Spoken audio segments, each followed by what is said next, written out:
Guys, welcome back to my channel. मैं ज्योति हाजिर हूँ आप सबके लिए एक नए वीडियो के साथ। आज हम बात करेंगे प्रोटीन के बारे में। क्या होता है प्रोटीन, क्यों इम्पॉर्टेंट होता है और कितना अमाउंट ऑफ प्रोटीन हमें डे टू डे बेसिस पे चाहिए होता है। तो प्रोटीन, जैसा कि हम सब ने छोटी क्लासेस में पढ़ा है, protein are the building blocks of our body. हमारी बॉडी में हर एक टिश्यू, हर एक ऑर्गन, हर एक सेल जो बना है वो प्रोटीन से बना है। और प्रोटीन जो होते हैं हमारी बॉडी में हमारे अच्छे मेटाबॉलिज्म के लिए बहुत इंपॉर्टेंट होते हैं।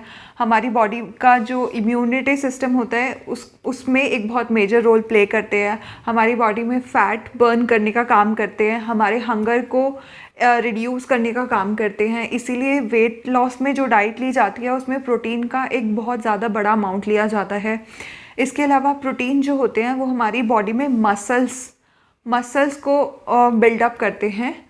इसलिए जो लोग जिम कर रहे होते हैं वो बहुत ज़्यादा हाई प्रोटीन डाइट लेना प्रेफर करते हैं। तो अब हम बात करते हैं कि हमें डे टू डे बेसिस पे कितना प्रोटीन चाहिए होता है। अगर हम छोटे बच्चों की बात करें तो वो बहुत ज़्यादा ग्रोथ एंड डेवलपमेंट ले रहे होते हैं, तो उनको एडल्ट के कंपैरिजन में थोड़ा सा ज़्यादा प्रोटीन चाहिए होता है। बच्चों की बात करें तो 1 से 1.5 ग्राम प्रोटीन पर KG of body wait is required.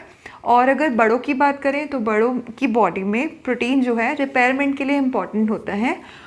0.8 to 1 gram of protein पर KG body weight is enough.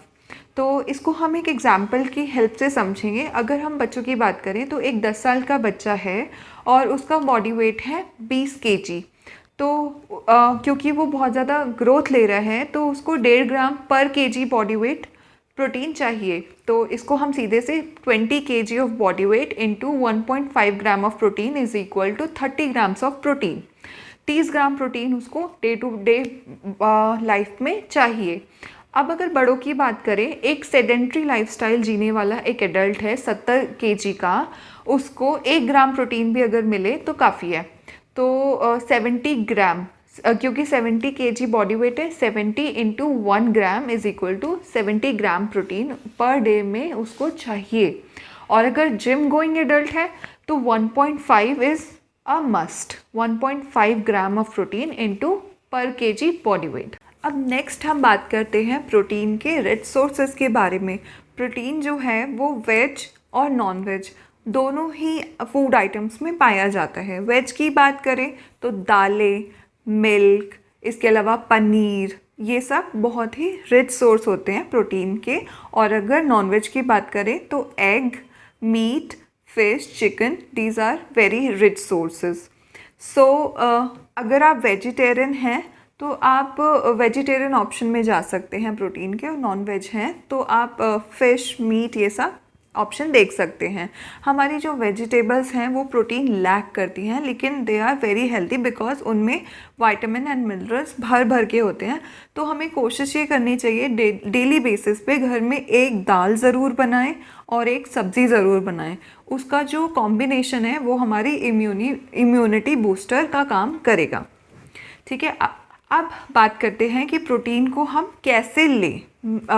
I would suggest you कि प्रोटीन को जो हम 3 जो मेन मील्स ले रहे हैं, ब्रेकफास्ट, लंच, डिनर, उसमें इक्वली डिस्ट्रीब्यूट करके ले। ब्रेकफास्ट की अगर बात करें तो जो वेजिटेरियन लोग हैं वो दाल चीला, बेसन चीला या पनीर सैंडविच ले सकते हैं ब्रेकफास्ट में, तो उनको प्रोटीन का इनफ अमाउंट मिल गया। नॉन वेजिटेरियंस की बात करें, they can have bread omelette. और ब्रेड इसलिए क्योंकि हमें कार्ब्स भी चाहिए, हमें एक कॉम्बिनेशन डाइट चाहिए प्रोटीन और कार्ब्स की, क्योंकि कार्ब्स जो होते हैं वो बहुत ज़्यादा एनर्जी रिच होते हैं। हमें पूरा दिन इतना ज़्यादा एक्टिव जो शेड्यूल रखना होता है उसके लिए हमें एनर्जी बहुत ज़्यादा रिक्वायर्ड होती है, और वो एनर्जी हमें कार्ब्स से मिलती है। इसलिए हम प्रोटीन और कार्ब्स दोनों की इक्वल कॉम्बिनेशन डाइट लेंगे। इसके अलावा अगर हम बात करें प्रोटीन की, अगर हम कुछ लोग मैंने देखा है सिर्फ प्रोटीन ले रहे होते हैं through out the diet. Weight loss में अगर बात करें तो प्रोटीन डाइट लोग ज़्यादा प्रेफर करते हैं। उसमें क्या होता है कि वो लोग कार्ब्स नहीं ले रहे होते, तो जो प्रोटीन वो कंज्यूम करते हैं वो प्रोटीन जो है उनके एनर्जी में यूटिलाइज हो जाता है रादर देन उनके मसल्स बिल्डअप होने में या उनका फैट बर्न होने की बजाय वो एनर्जी में यूटिलाइज हो जाता है। तो इसलिए हमें हमेशा कॉम्बिनेशन डाइट लेनी चाहिए, हमें स्लो एंड स्टेडी जाना चाहिए रादर देन एक साथ ही हम प्रोटीन डाइट ही लेने लग जाएं। ब्रेकफास्ट के बाद जो हमारा नेक्स्ट मील आता है वो आता है मिड मॉर्निंग स्नैक। अगर बच्चों की बात करें तो बच्चों को ग्रोथ एंड डेवलपमेंट में बहुत ज़्यादा हेल्प होती है अगर हम उन्हें अच्छी डाइट दें, और हमें जैसा कि अपने मेटाबॉलिज्म को अच्छे से काम करने के लिए हर 2 से 3 घंटे में कुछ लेना चाहिए, तो हमारे लिए भी बहुत हेल्पफुल है। तो अगर मिड मॉर्निंग स्नैक की बात करें तो उसमें हमें 1 ग्लास मिल्क और उसके साथ एक फ्रूट ले लेना चाहिए। इसमें भी हमने प्रोटीन और विटामिन एंड मिनरल को कंबाइन कर लिया। मिल्क जो होता है वो प्रोटीन और कैल्शियम दोनों का बहुत अच्छा सोर्स होता है, और जो फ्रूट है वो विटामिन मिनरल्स का बहुत अच्छा सोर्स है। तो अब अगेन हमने कॉम्बिनेशन डाइट ले ली। नेक्स्ट जो डाइट हम लेंगे वो लेंगे लंच में। अब लंच में अगर बच्चों की बात करें तो आप उनको अलग से वेजिटेबल खिचड़ी बना के दे सकते हैं, दाल दलिया वाली, या फिर आप जो भी घर में नॉर्मल सब्ज़ी बन रही है, सब्ज़ी के साथ रोटी अगर दे रहे हैं तो उसके साथ एक कर्ड ऐड कर सकते हैं, और अगर दाल दे रहे हैं तो दाल के साथ आप चावल, राइस या चपाती, कुछ भी जो आपको अच्छा लगे वो आप दे सकते हैं।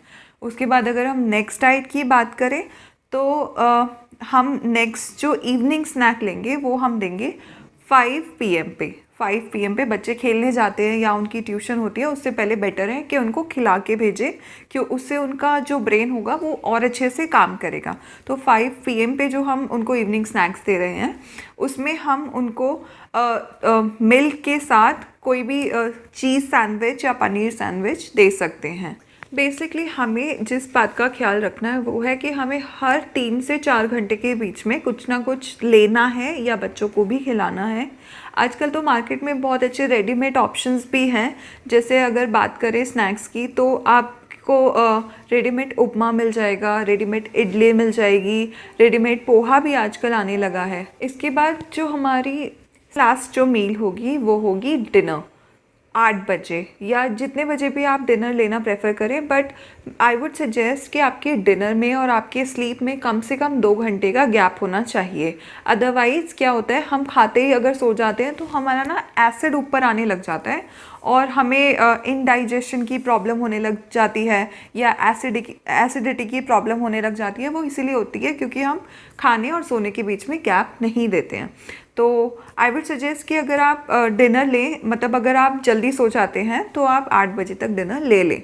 और डिनर में अगेन अगर आपने लंच में दाल ली है तो आप डिनर में सब्ज़ी ले सकते हैं, सब्ज़ी के साथ चपाती, और उसके साथ अगर आप चाहें तो कर्ड ऐड कर ले। कुछ लोग प्रेफर करते हैं कर्ड खाना रात के टाइम, कुछ लोग प्रेफर नहीं करते, दैट्स टोटली ऑप्शनल। बस हमें ये ख्याल रखना है कि हम हमारा जो प्रोटीन का इंटेक है वो हम तीनों जो इम्पॉर्टेंट मील्स हैं उसमें डिस्ट्रीब्यूट करते हैं। तो गाइज़, मैं अपने वीडियो को इसी इन्फॉर्मेशन के साथ एंड करती हूँ। उम्मीद है आपको वीडियो पसंद आई होगी। अगर पसंद आई है तो एक लाइक ज़रूर कीजिएगा और मेरे चैनल को सब्सक्राइब कीजिए, और मुझे कमेंट करके ज़रूर बताइए कि आप अपने बच्चों को प्रोटीन रिच डाइट में क्या देते हैं। Thank you.